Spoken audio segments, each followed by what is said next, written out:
ఇప్పుడేమనుకుంటున్నాడు, ఇది శివలింగం, ఏముంది ఇందులో వెయిట్ అంటే, ఉపాసన యందు నువ్వు సమస్త బ్రహ్మాండములు నిండిపోయినటువంటి వాడు నీకు ఆ లింగమునందు కనబట్టలేదు. అదే ఉందో శివలింగం కింద నువ్వు చాలా చులకన భావంతో చూస్తున్నావు, ఈ ఉపాసన సిద్ధించదు.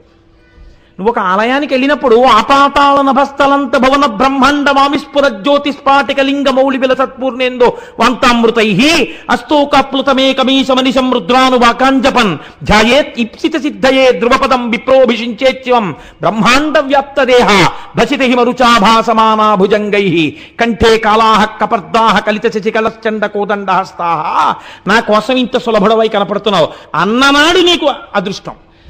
అది ఏముందండి శివలింగం అండి అంటే, నీ ఉపాసన సిద్ధించలేదు, నీకు ఈశ్వర దర్శనం కలగలేదు. కాబట్టి వాడు ఇదే ఉంది శివలింగం అనుకున్నాడు. కాబట్టి ఏం చేశాడు, ఒక గొల్ల పిల్లవాడిని